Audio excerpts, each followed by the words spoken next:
So the next tip is the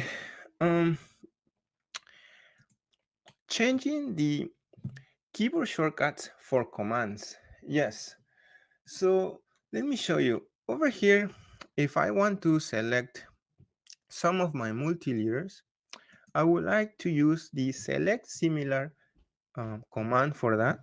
But the problem is that if I want to use the select similar, I need to type the entire command like so, which is a waste of time, of course.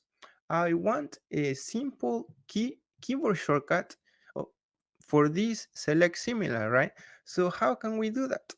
So the way we do it is using an option from the Express tools over here on your ribbon. So let's click that and find the command alias.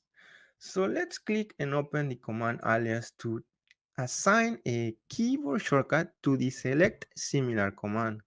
And the way we do it is go here and click add and then find the command, in this case select similar, and the select similar is right here. Of course, I'm gonna select it, and then under the alias option, what we need to put is the keys that we want for this command. In my case, I'm gonna use the SS for select similar, of course. So at this point, I'm gonna click OK, and then let's see if it is activated already or not. So SS is not activated.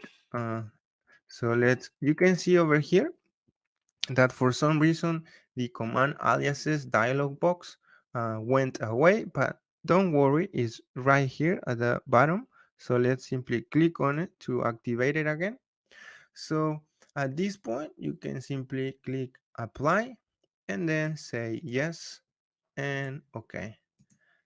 So once you do that, let's see if it is. Sometimes you need to close and reopen AutoCAD, but let's try it. So SS, and as you can see, the select similar command would be activated. So let's use it.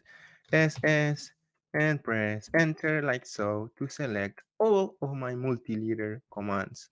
So that's the tip for creating custom keyboard shortcuts quickly for any long command that you would like to change, right? So I hope you can use that tip for productivity.